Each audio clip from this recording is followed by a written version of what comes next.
Hello, my fellow fallible humans. Welcome to the Red Roof Recovery Show. This is a program to soften the path of recovery from substance and behavioral addictions. And in my experience, it's not just for addictions, it's for life. I'm honored to have my partner, my husband, my best friend. He's joining me to bring a family perspective to the addiction recovery horizon, because he's lived with me in marriage for over 31 years now. And I am so grateful that he has persevered through my addictions to drugs and alcohol. So I like to call him Sir Lancelot. Thank you for being here, sweetheart. As always, I'm eternally grateful. You're welcome, my love. So we're going to talk about acceptance. It seems to be a common theme in recovery circles because it took me a very long time to reach a place of unconditional acceptance. So my recovery journey started when we were living in Spain. My addictions to drugs and alcohol took a very fast spiral downward when I got to a place where my two favorite things, brandy and wine, were cheaper than water in Spain. So what that did is it actually helped me spiral very quickly downward and pushed me into seeking recovery sooner than later. But of course, you, my darling, were watching my addictions progress over the years. And you have shared with our listeners and viewers over the years what that was like for you.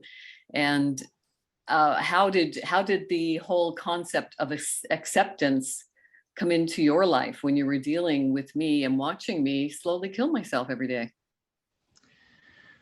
Well, I think the main thing is prior to moving to Spain, you would try to manage your addictions. So you would have periods of using a little bit less, measuring out, and you were still drinking, and I presume you were drinking a little bit more than I knew, but you seem to be trying to manage, shall we say. However, when we got to Spain, and as you said, we were embroiled in bureaucracy and living with a whole bunch of expats who had retired, and their day started off with coffee with a couple of shots in it. And this was the company you were keeping. As you always say, we can be the company that we keep. The downward spiral was quick. And what I realized quite soon after we got there is that I used to be able to say to you, I think you might want to throttle back a little bit on the drinking. It seems to be getting out of hand a bit. And you would say, yeah, I think you're right, and start to try and moderate somewhat.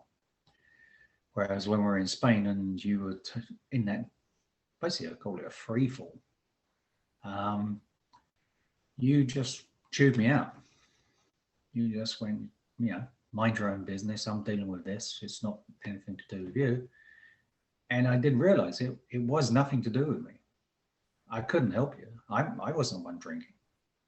I wasn't the one spiraling out of control. And it didn't matter what I said or did. It just didn't matter. So I had to accept that the one I loved was going to do what she was going to do. And I had to do what I was going to do. Was that stand by you and try and see you through it, or was that leave? And at that time, it hadn't got to the point where the cost benefit analysis was getting closer to leaving than it was to staying. But the acceptance of realization that you cannot change what someone else is doing was a big one. And I think timing for you, of course, as well, because you were taking on a new position as a project manager. So you were kind of becoming a workaholic as well. And I think you were perhaps distracting yourself with what was going on with me at home with work. You just spent more time at work. Well, the funny thing is that we went to stop me working as much. And if you remember, for the first 9 months or so after you got there, maybe 6 months or so, I did work less. But then the crash of 2008 hit and everything went sideways. So just trying to keep the business afloat, trying to get orders, trying to ship orders just became more magnified, and the longer it dragged on, the more embroiled I got in it. And so, yeah, I was distracted as well. So here we are, that was the crash of 2008, and now we're embroiled in yet another crash of the COVID-19 pandemic. We're recording this in the year of 2022, where we are now over 2 years in the COVID-19 pandemic, where we're seeing absolutely, I think, in many ways, this is our World War III. Small business has been decimated, and addiction and suicide rates have tripled. So the world is seeing a different kind of crisis on a whole other level of magnitude, I think. Certainly in our line of work, we're introduced to the tragedy of this pandemic every day. Yeah, people's coping mechanisms are being stretched. You know, it's okay dealing with addiction when that is the fundamental thing you're trying to cope with, to either manage your addiction or just get through the day. But then when you've got the added stresses of isolation, I know with addictions you tend to isolate to somewhat, but there's a congregation of like-minded people as well. Add to that the inflationary type thing, so money is even scarcer than it used to be. When you add all these factors in, then coping mechanisms tend to stretch and regretfully sometimes snap. Yeah, and I think for me, the more I learn about addiction, because addiction is not a character defect. It's not a moral failing, as was the indoctrination I received when my recovery journey started in 2009. The only model of recovery was the 12-step program of Alcoholics Anonymous. And I'm certainly not bashing 12-step programs. AA saved my life without question. And something called SMART, self-management and recovery training, gave me my life back, because it deals with cognitive therapies, thinking therapies, and that made more sense to me. It's evidence-based, science-based. It evolves with science because science is always changing. And what I'm learning is that even though addiction is still the most stigmatized condition on the planet, it's a biological vulnerability, and it's a chronic illness. It's a disorder of the ability to regulate dopamine. I believe that. That's still a theory. Like I said, there's still so little known about addiction, and addiction has been an epidemic for as long as I've been on the planet, for 6 decades. So it's just puzzling to me why we have these models of recovery that are simply not working for the majority of people. But our governments continue to throw millions and sometimes billions of dollars toward these models of recovery that are just not working. I kind of use the comparison of my nicotine addiction. I was addicted to a pack and a half cigarette habit for most of my adult life. It was a very difficult addiction for me to overcome. I used a lot of different approaches with prescriptions and the nicotine patch, and trying to moderate it, and you name it, I tried it. I spent a lot of money trying to overcome my nicotine addiction. And I thought, well, they give you a nicotine patch, that regulates nicotine throughout the day. So you're absorbing these hits of nicotine to help you withdraw from the addiction. And I'm thinking, I wonder why they haven't come up with a dopamine patch. Because the more I learn about addiction, the more I believe that it is directly related to a deficiency of the ability to maintain healthy dopamine levels.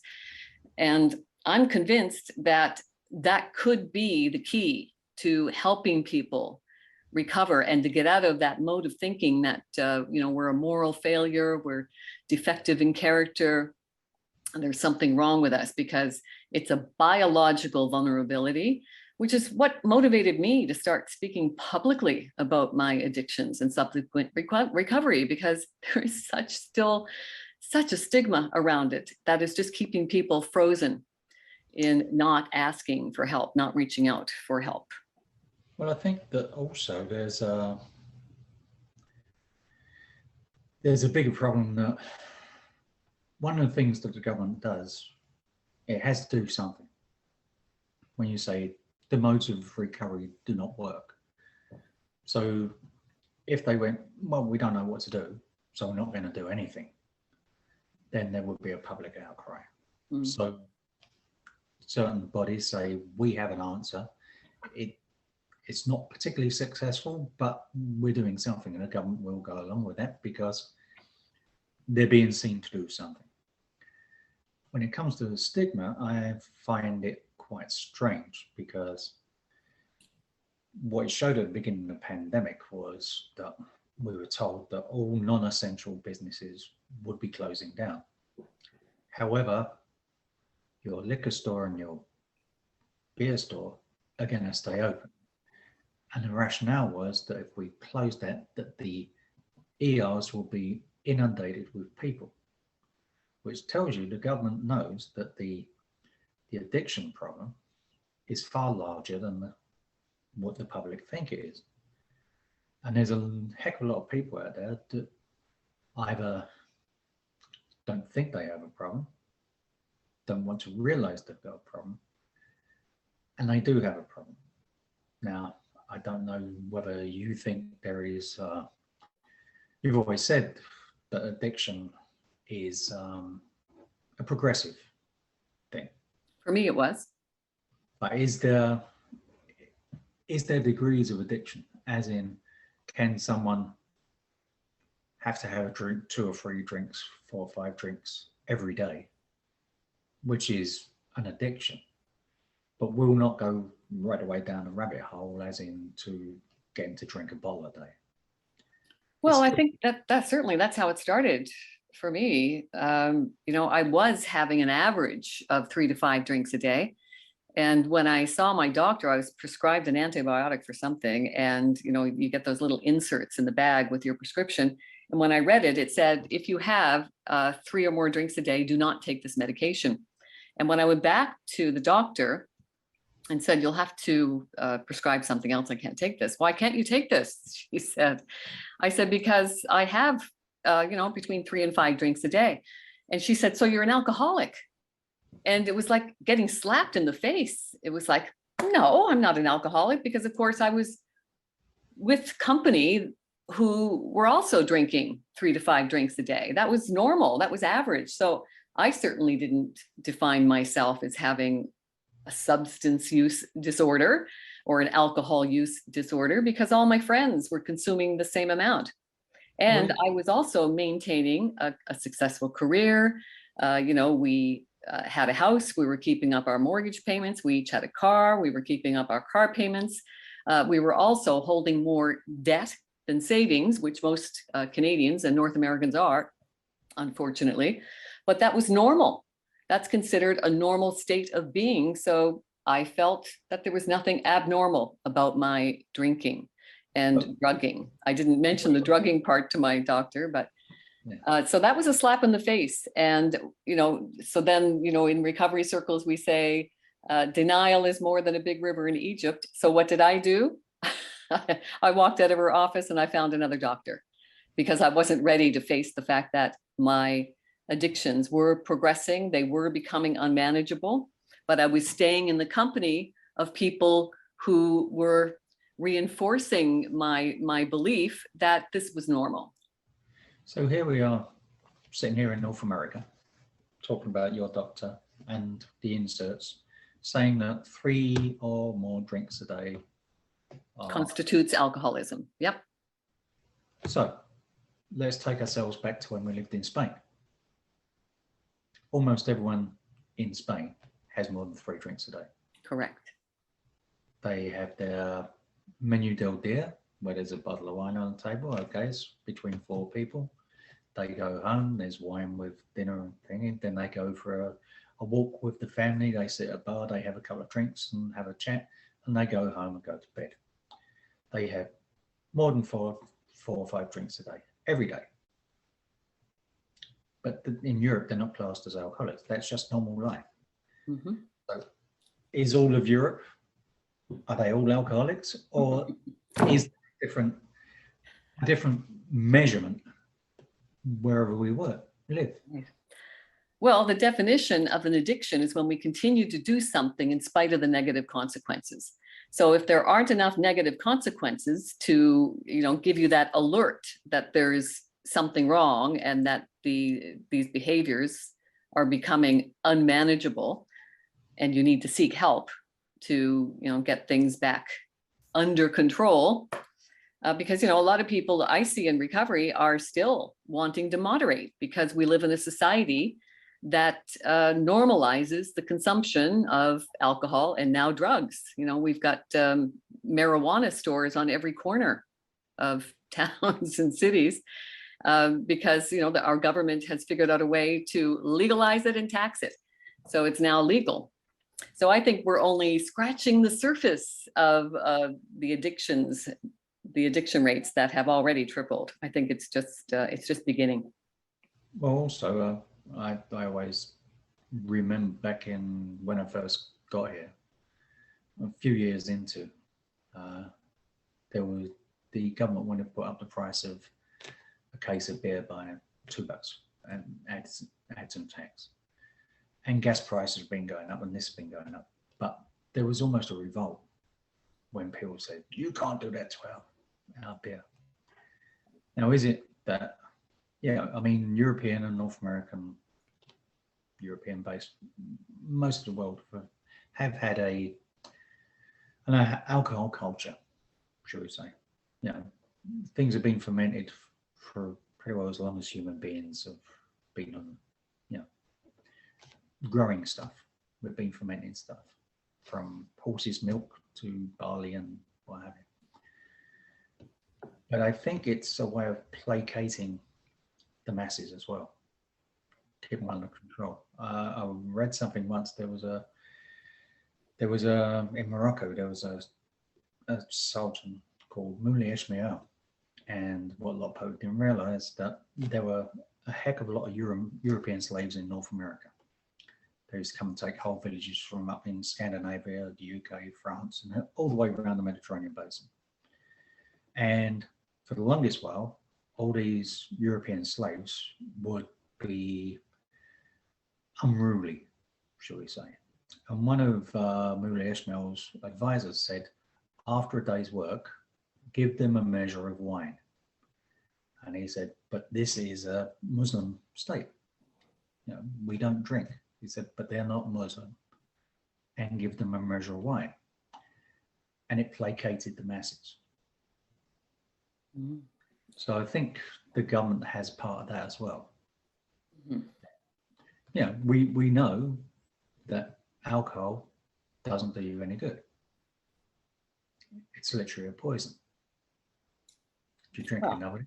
Same with cigarettes. We know that cigarettes, ask any doctor, and they say, the combined effects of alcohol and tobacco consumption over time has far more harm on people than all chronic illnesses. So, we've got 2 of the most harmful substances that are highly taxed and readily available. And we have to ask, why is that? Because, we're also dealing with societal constructs around educational systems that are training us as children to be obedient, complacent taxpayers who are told what to think, not how to think. So I think parents are waking up to those realities. I think if anything, this pandemic has brought everything to a very clear vision for people of what's important. It certainly helped you reach a place where you wanted to retire sooner than later, because time is not a renewable resource. Yes, but you know, there are a lot of people out there, friends of mine that I've worked with, and that didn't have that luxury. I mean, if I was 40 years old and we still had the big mortgage, and especially if we had a couple of kids putting them through university, which we do not, but if we did, then there's no way I could have, given up unless we changed our life totally. Sold the house, sold the cars, took the kids out of university. So, I feel very fortunate that I was at a point in life where I could just say, you know what, it's time. There's a lot of people that don't have that. And, that adds to their everyday stress, which when people get stressed out, how many times do we hear, like, especially on a Friday evening, thank God it's Friday, I can pour myself a drink and relax. Yeah, because we tend to associate alcohol and cigarettes and marijuana and that with relaxation. Mm-hmm. Absolutely. Which I'm not sure about marijuana because I'm not that up with that. But cigarettes and alcohol are actually a stimulant. So you're not relaxing, you're actually increasing your heart rate. And then after the alcohol stimulates you, it sends you into a depression. So, a double-edged sword there, yes. Double-edged sword. So on a Friday, everyone's saying that they're relaxing, but actually they're not. But we've been taught this. Yes. So to the acceptance piece, the unconditional acceptance, we're down another rabbit hole for sure, as we so often do. But on the acceptance pieces, so for me, acceptance took me years and many, many relapses. So I spent 8 years in 12-step programs of AA and NA, and I was relapsing every year or two. And what I was observing in those meetings as well, I love the peer support of 12-step programs. I still go to 12-step meetings. I think it's the best personal development program on the planet. But I was going to a lot of funerals, and I thought it's just going to be a matter of time before I don't come back from one of my relapses. And that's what motivated me to look for an alternative, something I could bring to my community that might help people resonate more with the journey of recovery, because it's a journey. And more often than not, it's not a linear journey. It hasn't been for me. But I am happy to say I just celebrated 4 years of continued abstinence from drug and alcohol addictions. And that is when I found SMART, self-management and recovery training. It's growing exponentially now. I'm happy to say it's international. Actually, I wanted to have a quick look at the UK SMART recovery, because there's a gentleman there who does a very good rendition of something we call the hula hoop tool. So let's watch this together. It's only 4 minutes, and then we're going to sign off. So let's watch this now. Okay. Hello. Today I wanted to have a look at the hula hoop tool, which is a great tool for helping us when we think things are getting on top of us, other people, other events are affecting us and getting on top of us. So it starts with the idea that as a person, here I am,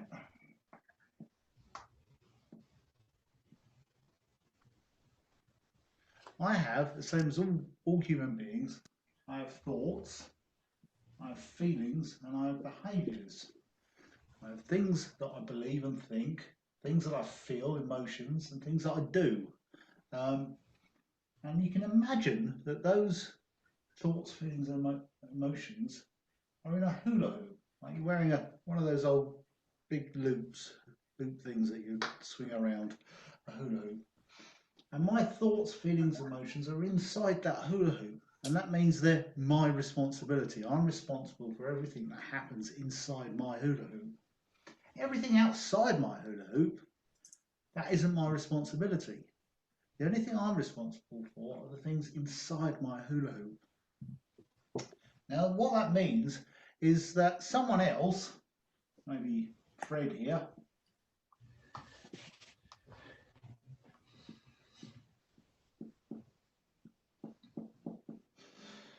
Fred, he's also got thoughts, feelings, and behaviours. And they're his responsibility. Now, what I want to try and do is not let Fred's thoughts, feelings, and behaviours affect mine. An example might be that, say, maybe Fred loves Wraith Rovers. He thinks Wraith Rovers are the best football team that's ever existed. Nothing could be better. And he knows that I like Brighton and Hove Albion. I support Brighton and Hove, and I think they're amazing. And Fred might say to me, well, Brighton are rubbish. Look at them, they're useless. They can't play football for toffee. And so that's Fred's thoughts coming over towards me. Now, I could get really upset about that.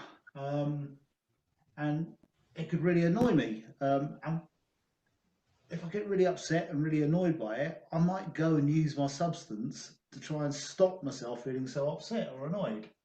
But what I can do is I can use my hula hoop as a barrier. So I'm not going to let Fred's thoughts and feelings affect my thoughts, feelings and behaviours. Fred's quite entitled. He's quite allowed to think that Brighton and Hove are rubbish. He's quite allowed to say that. That's his responsibility. Off you go, Fred. Knock yourself out. Say what you like. But I'm not going to let your thoughts affect my feelings. Fred might even go and write online and write about how rubbish Brighton and Hove are. And he's allowed to do that. He's allowed his opinion, and he can go and do that. And I might see it and read it on Facebook or social media, and I could get really angry with it. So I could get really angry. His behaviour could make me really angry. But if I allowed that to happen, I might go and do something, might go and use my substance to make myself feel better. So again, I'm going to use my hula hoop and imagine it as a barrier. This is my safety barrier. Everything inside here it belongs to me and is my safety barrier. I'm not going to let Fred here upset me. Fred's allowed his opinions, he's allowed his thoughts, his own feelings, his own behaviours, and he can say those things. But I'm not going to let Fred's feelings come in and affect my feelings. And by doing this, imagining this hula hoop around us is like a barrier with all our thoughts, feelings and behaviours inside. What I can do is I can protect myself. I can protect myself from feeling bad. And if I can feel less bad, there's less chance of me going out and using my substance. So yeah, there you have it. I love that concept of the hula hoop. What is within our control? There is great power in knowing that the only thing we can control in life is ourselves. Thank you so much, my darling. I always love your perspective. Thank you for being here. And thank you for hanging out with us for an hour of your time. You're an integral part of my recovery journey. But let's talk to ourselves like we talk to our best friends. We talk to ourselves in our heads more than we talk to anyone. So let's make the effort to make it a nice place to be. May the force be with you. And remember, you are the force.